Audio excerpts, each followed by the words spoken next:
Stock market का ना एक ऐसा कड़वा सच है जो ज्यादातर लोगों को या तो पता नहीं होता या वो मानना नहीं चाहते।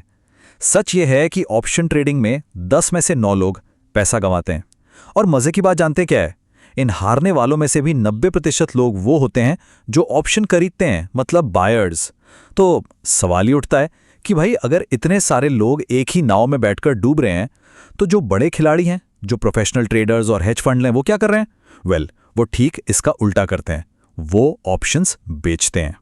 तो चलिए आज इसी ऑप्शन सेलिंग की दुनिया में थोड़ा गहरा उतरते हैं और समझने की कोशिश करते हैं कि प्रोफेशनल्स के पास आखिर ऐसी कौन सी एज है। ये नंबर दोबारा देखिए, 90%। ये कोई गलती नहीं है। 10 में से 9 ट्रेडर्स जो ऑप्शन में पैसा खोते हैं वो बायर्स होते हैं। और ये कोई किस्मत की बात नहीं, ये इस खेल के डिजाइन का ही एक हिस्सा है। ऐसा क्यों है? सीधी सी बात है, ज्यादातर रिटेल ट्रेडर्स के लिए ऑप्शन खरीदना एक लॉटरी के टिकट जैसा होता है। बहुत कम पैसे लगा के एक बहुत बड़ा जैकपॉट जीतने का सपना। लेकिन हम सब जानते हैं ना, लॉटरी लगती कितनों की है। यही तो $1 मिलियन क्वेश्चन है। अगर 90% खरीदार पैसा खो रहे हैं तो आखिर ये पैसा जा कहां रहा है? ये पैसा जा रहा है सेलर्स की जेब में। तो ऐसा क्या है जो सेलर्स को पता है और बाकियों को नहीं? उनके पास वो कौन सी बढ़त है, वो कौन सी एज है जो पलड़ा हमेशा उनकी तरफ झुकाकर रखती है? चलिए पता लगाते हैं। सेलर्स का सबसे बड़ा हथियार और सबसे वफादार दोस्त है समय। हर गुजरता दिन, हर गुजरता घंटा, अरे हर गुजरती मिनट सेलर के खाते में पैसे डाल रही होती है। और ये सब तब भी होता है जब मार्केट 1 इंच भी ना हिले। इसे ना ऐसे समझिए कि हर ऑप्शन कॉन्ट्रैक्ट एक पिघलती हुई बर्फ की सिल्ली है। जैसे जैसे एक्सपायरी की तारीख पास आती है, ये बर्फ पिघलती जाती है, मतलब ऑप्शन की वैल्यू घटती जाती है। इसी को कहते हैं टाइम डीके या थीटा। और सेलर क्या करता है? वो बस आराम से बैठकर इसी बर्फ के पिघलने का और अपने मुनाफे का इंतजार करता है। और बस इसी एक चीज पर खरीदार और सेलर की दुनिया एक दूसरे से बिल्कुल उल्टी हो जाती है। एक बायर के लिए घड़ी की टिक टिक एक काउंटडाउन की तरह है जो धीरे धीरे उसकी इन्वेस्टमेंट को खा रही हैं। और वहीं दूसरी तरफ एक सेलर के लिए वही टिक टिक की आवाज उसके बैंक अकाउंट में पैसे जमा होने का म्यूजिक है। जरा इस उदाहरण को देखिए, ये सारी कहानी साफ कर देगा। मान लीजिए निफ्टी का एक ऑप्शन है जिसका प्रीमियम 200 रुपए है। अब 3 दिन तक मार्केट कहीं नहीं गया, बिल्कुल फ्लैट। लेकिन सिर्फ समय बीतने की वजह से उस ऑप्शन का प्रीमियम घटकर 120 रुपए रह गया। नतीजा क्या हुआ?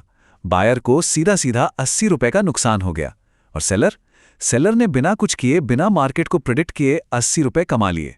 यही है टाइम डीके का असली जादू। अब बात करते हैं सेलर्स के दूसरे सुपर पावर की, और वो है जीतने की ऊंची संभावना, मतलब प्रोबेबिलिटी, जो हमेशा उनके साथ खड़ी रहती है। जरा सोचिए, एक सेलर ने एक दायरा बना दिया। मान लीजिए वो कहता है कि जब तक निफ्टी 21,500 और 22,500 के बीच में है, मैं प्रॉफिट में हूं। अब उसे इस बात से कोई मतलब नहीं कि मार्केट थोड़ा ऊपर जाए या थोड़ा नीचे। उसके पास गलती करने के लिए पूरे 1000 पॉइंट्स का एक बहुत बड़ा कुशन, एक सेफ्टी नेट है। अब इस फर्क को ठीक से समझिए। एक बायर के पास जीतने का सिर्फ एक ही रास्ता है, मार्केट में एक बड़ा मूव आए, और वो भी ठीक उसी दिशा में जो उसने सोची थी। बस एक रास्ता। जबकि सेलर के पास जीतने के कितने रास्ते हैं? 3। मार्केट फ्लैट रहा तो भी वो जीता, मार्केट थोड़ा उसकी तरफ गया तो भी वो जीता। और कमाल की बात तो ये है कि अगर मार्केट थोड़ा सा उसके खिलाफ भी चला जाए तब भी वो पैसे बना सकता है। ये खेल तो शुरू होने से पहले ही सेलर के पक्ष में झुका हुआ है। इस पूरी कहानी को और भी आसानी से समझने के लिए चलिए 2 काल्पनिक ट्रेडर्स से मिलते हैं। एक हमारी तरह आम ट्रेडर है और दूसरा एक प्रोफेशनल। तो ये है राहुल, एक टिपिकल ऑप्शन बायर। राहुल का हर ट्रेड एक लॉटरी टिकट खरीदने जैसा है। वो बस ये उम्मीद करता है कि आज जैकपॉट लग जाएगा। और दूसरी तरफ है अमन, एक ऑप्शन सेलर। अमन का काम एक इंश्योरेंस कंपनी चलाने जैसा है। वो सबसे प्रीमियम इकट्ठा करता है और बस ये उम्मीद करता है कि कोई बड़ा हादसा, यानी मार्केट में कोई बड़ा मूव ना हो। अब इस ट्रेड पर पूरा ध्यान दीजिए, क्योंकि ये सब कुछ साफ कर देगा। निफ्टी 22,000 पर है। राहुल को लगा कि मार्केट ऊपर जाएगा तो उसने 200 रुपए में एक कॉल ऑप्शन खरीद लिया।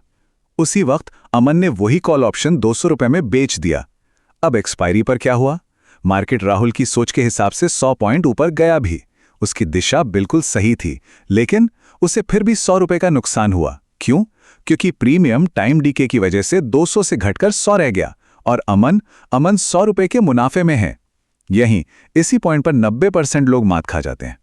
तो पर्दे के पीछे ये सेलर्स हैं कौन आखिर? ये कोई छोटे मोटे रिटेल ट्रेडर्स नहीं हैं। ये हैं बड़ी बड़ी proprietary trading firms, market makers, बड़े बड़े हेज फंड्स और इंस्टीट्यूशनल प्लेयर्स। ये वो स्मार्ट मनी है जो ये खेल खेलना और जीतना अच्छी तरह जानता है। और उनकी सोच, उनका माइंडसेट बिल्कुल साफ है। वो रातों रात अमीर बनने का सपना नहीं देखते। उनका सिर्फ एक मकसद है, हर महीने प्रीमियम बेचकर एक रेगुलर इनकम कमाना, ठीक वैसे ही जैसे कोई एक मजबूत बिजनेस चलाया जाता है। लेकिन ठहरिए, इससे पहले कि ऐसा लगे कि ऑप्शन सेलिंग पैसे छापने की कोई जादुई मशीन है, कहानी का दूसरा पहलू जानना बहुत बहुत ज्यादा जरूरी है। और ये पहलू थोड़ा डरावना है। जी हां, इस कहानी में एक बहुत बड़ा लेकिन है, एक कैच है। ऑप्शन सेलिंग में एक ऐसा खतरा छिपा है जिसे अगर नजरअंदाज किया गया तो वो तबाही ला सकता है। ऑप्शन सेलिंग का सबसे बड़ा और कह सकते हैं कि सबसे डरावना सच है अनलिमिटेड लॉस। मतलब सैद्धांतिक रूप से नुकसान की कोई सीमा ही नहीं है। अगर मार्केट किसी भी वजह से बहुत तेजी से आपके खिलाफ चला गया तो एक ही गलत ट्रेड पूरे के पूरे अकाउंट को वाइप आउट कर सकता है, साफ कर सकता है। और यही वजह है कि इसमें ना कैपिटल यानी पूंजी भी बहुत ज्यादा लगती है। तो क्या प्रोफेशनल्स इतना बड़ा खतरा उठाते हैं? नहीं, बिल्कुल नहीं। असली सीक्रेट सिर्फ ऑप्शन बेचना नहीं है, असली सीक्रेट है उसे सही तरीके से बेचना। वो लोग शायद ही कभी नेकेड ऑप्शन बेचते हैं। वो हमेशा स्प्रेड्स, आयरन कोंडोर जैसी स्ट्रैटेजीज का इस्तेमाल करते हैं जिससे उनका रिस्क पहले से ही लिमिटेड हो, तय हो। वो जानते हैं कि इस मार्केट में लंबे समय तक टिके रहने का सिर्फ एक ही राज है और वो है रिस्क को कंट्रोल में रखना। तो आखिर में बात बस इतनी सी है, मार्केट में असली खेल भविष्यवाणी करने का है ही नहीं। असली खेल है समय और संभावना को अपनी टीम में शामिल करने का। बाजार चाहे कहीं भी जाए, बस ये पक्का करना होता है कि जीतने की संभावना आपके साथ खड़ी हो।